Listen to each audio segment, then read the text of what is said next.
Good morning, everybody, and welcome to the Voodoo Garden. My name is Ray. I will be your host. I got a baby. Yes, I do.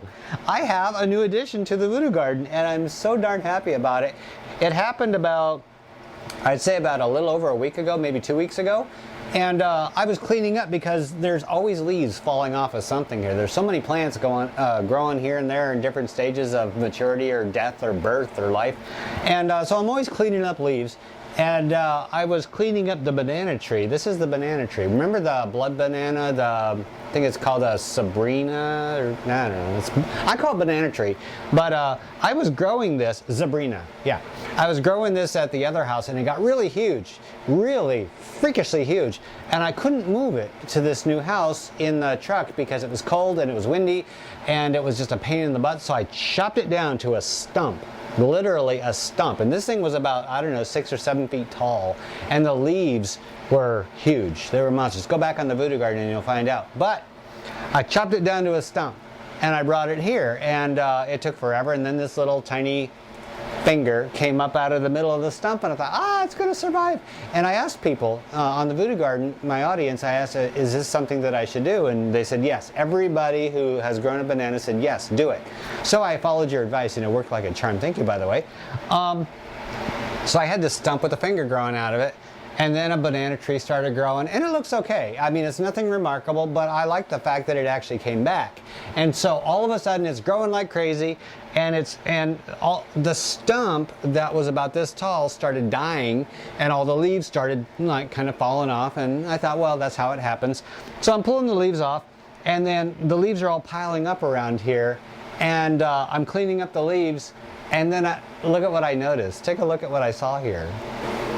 Well, of course, it wasn't this big when I found it. It was about the size of a thumb. Yeah, this little green nub coming out of the ground, and I thought, oh, it had a baby. These are called pups. Yes, apparently banana trees, they will put out new plants at the base. And son of a gun. So I have a new banana tree growing out of the old one. Eventually, I'll be able to separate it and take it and put it in a new pot. But for right now, Mama has a baby. Yeah, it's kind of cool. I love it. That is something else. My first time having a baby banana. And you know, when I bought this banana plant a couple years ago, it was just about maybe 8 inches long, and it came wrapped up with its roots in a little tiny dirt ball, and it was wrapped up in tissue and stuff. It came very well packaged, but it looked like crap. It had a couple torn leaves and stuff and a little thing coming out of the center. I thought, well, might as well give it a shot. So I put it in dirt, and it grew wonderful. So I've been growing this for a long time, and I'm sold on banana plants. I wish I had room for more. If I ever get rich, I'm going to have a room dedicated to growing these things because they're just the most beautiful things I've ever seen. I can't imagine that I never did grow these before. I can't believe that. So yes, I love banana trees. And I think it was a few episodes back. Yeah, I got all kinds of show and tell going on here today. I had these things, and what are they called? Hey, I got no glasses. These are the sago palms. Remember, I had an episode a few episodes ago. I had an episode, and it was titled 250 million year old plant. Yeah, these things trace their ancestry back 250 million years before most of the dinosaurs were around. That is insane. Yes, they've been around. They've seen a lot of crap happen in this world, and they still keep going strong. I gave a little demo on how I decided to grow these. I didn't go by anybody's instructions. I just figured logically, well, there was a seed in here and it's rattling around, which means it's not connected to the shell. It'll probably sprout faster if I take it out of the shell. And boy, did it. These things are supposed to take months, if not a year or more, to sprout. So I took it out of the shell, and it took, I think, what was it, a week or two? Yeah. And take a look at what I got. Yep. You can barely see it. It's that little green thing coming up. And you can see the seed right here. Yep, I didn't plant the seed very deep because I thought of it as a coconut. You know, coconuts, you're only supposed to bury them, I think, about maybe halfway down. And then what'll happen is out of the side will come this little weird tongue-looking thing, and it'll send a root down, and then it'll also send a stem coming up. And that's exactly what this did, so it was right on schedule. It's gonna be a real beauty, and you know, This is the perfect environment for this kind of plant. It is humid as heck, hot as heck, and I can imagine that's what it was like back when the dinosaurs were skipping and jumping all over the place, having a good time. So it's really going to like it in the voodoo garden. I'm very, very excited about this because I had 2 of them planted, and a mouse got in here and dug up one and ate half of it. So the seed, of course, wasn't going to germinate, and this one made it, and I got rid of that pesky mouse. We shall not talk about the mouse again. But yeah, I sent the mouse to meet its grandma and grandpa. But this is a survivor, and I'm extremely happy about this. Oh, while I have you down here, I have a plant that sprouted out of another pot of another plant, and I have no idea what it is. Remember I told you that I recycle my soil. Well, I recycle a lot of the seeds that don't germinate, and sometimes they germinate months or a year later. But I rely on my friends here to help me identify something because I have no idea what I have. Take a look at a couple of these. Take a look at the leaves.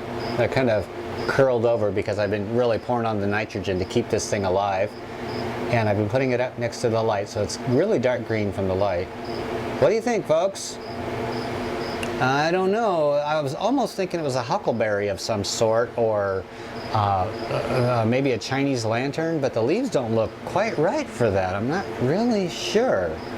If anybody knows what this might be, I don't know. Somebody sent me the seeds, and I should have paid more attention, but when something doesn't sprout, I just throw the soil back into the pot. I give it a good long time, and sometimes they take longer than I give them. So, don't know what this is.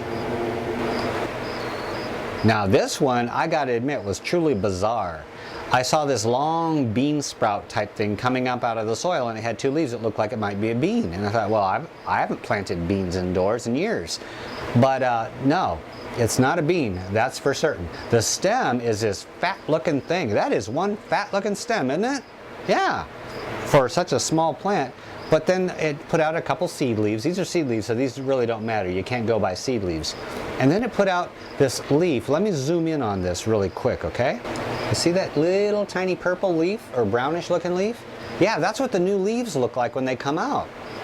They are the strangest thing. I wish I could get even closer, but you know, it'll get all blurry. But the leaf comes out, that strange looking purple, and then after it gets larger, I'll show you what it looks like. The leaf looks like this. It's not a caladium.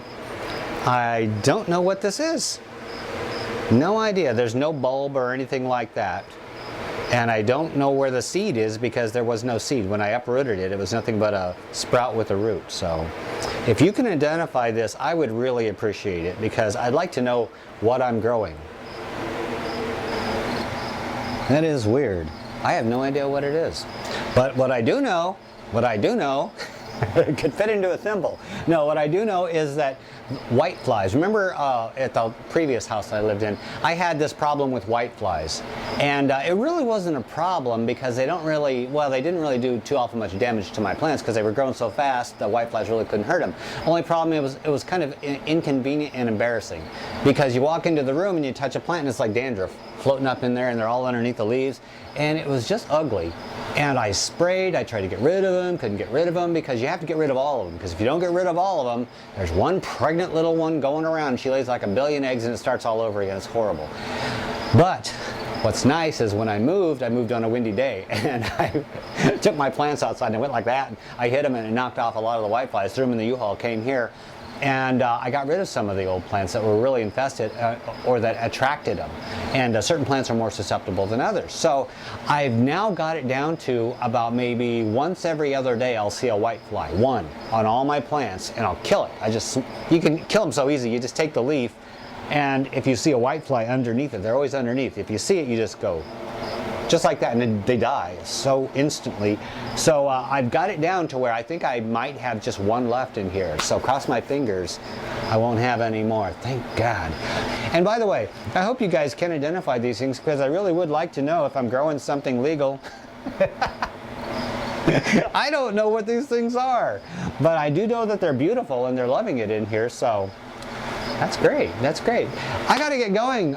It's starting to heat up in here. We're supposed to have 91 degrees, and you can probably hear this with the microphone in the background. This sound, you're wondering what it is.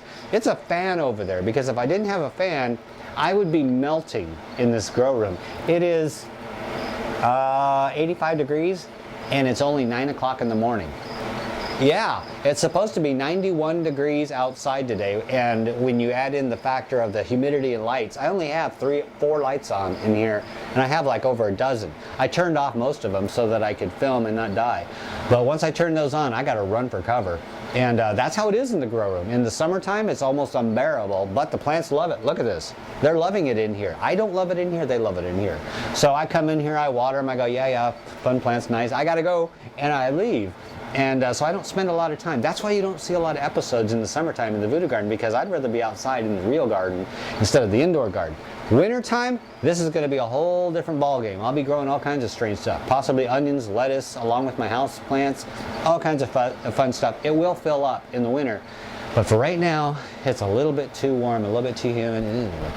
So I got to get going before it gets hot in here. Thank you for joining me in the voodoo garden. If you have any ideas on this, post it in the comment section. If you don't have any ideas on it, post it in the comment section. I'll see you next time. Until then, this is Ray. I'm out of here. Bye. Okay, everybody. I need an air conditioner.